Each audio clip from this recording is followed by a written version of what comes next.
ओम श्री गुरुभ्यो नमः. आज आपण बीज मंत्राचा महिमा आणि त्याचे होणारे दिव्य लाभ यावरती आज आपण चर्चा करणार आहोत. तर बीज मंत्राचा खूप मोठा महिमा शास्त्रामध्ये सांगितलेला आहे. आपल्या धर्मग्रंथामध्ये सांगितलेला आहे. आणि बीज मंत्राचा परिणाम केवळ आध्यात्मिक नाही. बीज मंत्राचे जे लाभ आहेत ते केवळ आध्यात्मिक नाहीत. तर बीज मंत्राचा परिणाम आपल्या भौतिक जीवनावरती सुद्धा होतो. आपल्या मानसिक आरोग्यावरती, आपल्या स्वास्थ्यावरती सुद्धा त्याचे खूप चांगले परिणाम पाहायला भेटतात. आणि त्यासोबतच बीज मंत्राचा आपल्या भौतिक जीवनामध्ये, आपल्या विकासासाठी, आपल्या प्रगतीसाठी तुम्ही कुठल्याही क्षेत्रात असाल, त्या क्षेत्रामध्ये उत्तम यश प्राप्त करण्यासाठी किंवा त्या मार्गावरती तुम्हाला ज्या समस्या येत आहेत, त्या समस्येमधून सुटण्यासाठी किंवा तुम्ही ज्या मार्गावरती आहात, त्या मार्गामध्ये तुम्हाला जे काही अडथळे येत असतील, समस्या येत असतील, त्या समस्येतून सुटण्यासाठी सुद्धा बीज मंत्राचा आपल्याला खूप मोठा फायदा होतो, लाभ होतो.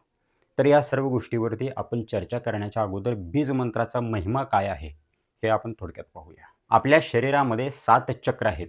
7 ऊर्जेचे केंद्र आहेत थोडक्यात सांगायचं म्हणजे. तर 7 चक्र जे आहेत, योगिक भाषेमध्ये ज्याला आपण मूलाधार चक्र, स्वाधिष्ठान चक्र, मणिपूर चक्र, अनाहत चक्र, विशुद्धाक्षर चक्र, आज्ञा चक्र, सहस्त्रार चक्र म्हणतो. हे 7 चक्र जे आहेत, ह्या 7 चक्रांची शुद्धी बीज मंत्रामुळे होते. बीज मंत्राच्या उच्चारणामुळं जे ध्वनी तरंग निर्माण होतात, जे स्पंदने निर्माण होतात, त्यामुळं आपल्या चक्रामध्ये जागृती निर्माण होते. आपले चक्र जागृत व्हायला सुरुवात होतात. आणि ज्यावेळेस आपले 7 चक्र जे आहेत, त्या एकेका चक्रामध्ये ज्यावेळेस जागृती निर्माण व्हायला सुरुवात होते किंवा चक्र जागृत व्हायला ज्यावेळेस सुरुवात होतात, त्यावेळेस प्रत्येक चक्राचं एक वेगळं महत्त्व आहे. प्रत्येक चक्राचे वेगळे परिणाम आपल्याला आपल्या जीवनात दिसून येतात. प्रत्येक चक्राच्या आपल्या आध्यात्मिक आणि भौतिक जीवनामध्ये वेगवेगळे फायदे आपल्याला दिसून येतात. थोडक्यात सांगायचं म्हणजे मूलाधार चक्र जागृत झाल्यानंतर तुम्हाला काही वेगळे लाभ होतात. स्वाधिष्ठान चक्र, मूलाधार चक्र जागृत झाल्यानंतर त्याचे वेगळे लाभ होतात. ज्यावेळेस अनाहत चक्र आपलं जागृत होतं, त्यावेळेस त्याचे वेगळे लाभ आपल्याला होत असतात. त्याच पद्धतीनं विशुद्धाक्षर चक्र, आज्ञा चक्र, सहस्त्रार चक्राचं सुद्धा आहे. तर ह्या 7 चक्रांचं शुद्धीकरण करण्याचं काम आणि त्यामध्ये जागृती आणण्याचं काम बीजमंत्र करत असतात. बीजमंत्रामध्ये इतकी अपार शक्ती दडलेली आहे. जर एखाद्या उत्तम साधकाने बीजमंत्राची योग्य प्रकारे जर साधना केली, तर त्याच्या जीवनामध्ये अचंबित करणारे परिणाम आपल्याला दिसून येतात. अचंबित करणारे लाभ त्याला होत असतात. आपल्या धर्मशास्त्रामध्ये बीजमंत्राचे जे दिव्य लाभ आहेत, बीजमंत्राचे जे आध्यात्मिक आणि भौतिक लाभ आहेत, बीजमंत्राचे जे आपल्या मनावरती, आपल्या शरीरावरती होणारे परिणाम आहेत, यौगिक लाभ आहेत, या सर्वांचं खूप सखोल वर्णन आलेलं आहे. ह्या बीजमंत्राची उपासना जर आपण एखाद्या क्षत्रिय ब्रह्मनिष्ठ सद्गुरू जे असतात, संत जे असतात, त्यांचा आश्रय घेऊन, त्यांचा आधार घेऊन जर आपण ही बीजमंत्राची साधना केली, तर याचे खूप दिव्य लाभ आपल्याला होतात. त्यासोबतच आपली भौतिक उन्नतीसुद्धा होते. बीजमंत्र हे साधारण नसतात. बीजमंत्र हे खूप लहान दिसत असले तरी ते साधारण नसतात. बीजमंत्रामध्ये अशा प्रकारची अपार दैवी शक्ती दडलेली असते, ज्याचं वर्णन आपण करू शकत नाही. बीजमंत्रामध्ये अपार दैवी शक्ती दडलेली असते. ज्याप्रमाणे एखाद्या छोट्याशा बीजामध्ये संपूर्ण वृक्ष दडलेला असतो, विशाल वृक्ष दडलेला असतो.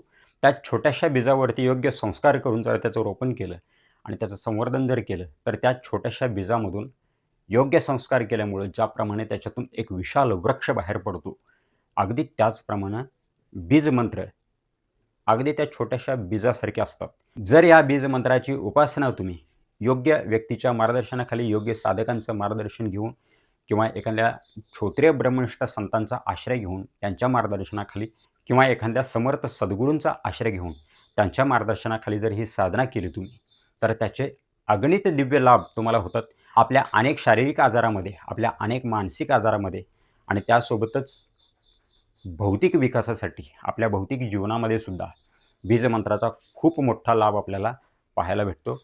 फक्त योग्य प्रकारे साधना करणं खूप गरजेचं असतं. योग्य मार्गदर्शनाखाली साधना करणं खूप गरजेचं असतं.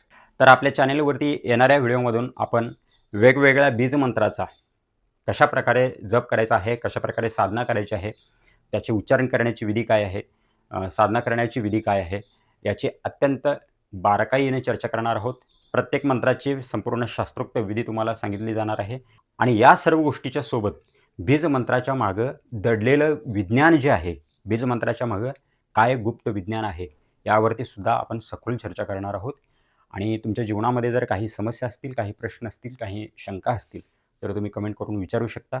तर विविध प्रकारच्या समस्यामध्ये मग ती शारीरिक असो, मानसिक असो, बौद्धिक असो किंवा व्यावसायिक असो, शैक्षणिक असो, कुठल्याही प्रकारची समस्या असो, त्या समस्यामध्ये तुम्हाला कुठला बीजमंत्र अत्यंत उपयोगी ठरेल आणि तुम्ही त्याचा पूर्ण लाभ घेऊ शकाल. आणि बीजमंत्राचं संपूर्ण रहस्य जाणून घेण्यासाठी, संपूर्ण साधनाविधी जाणून घेण्यासाठी आपल्या चॅनेलवरती जे बीजमंत्राचे व्हिडिओ येणार आहेत, ते सर्व व्हिडिओ अवश्य पहा. ओम श्री गुरुभ्यो नमः.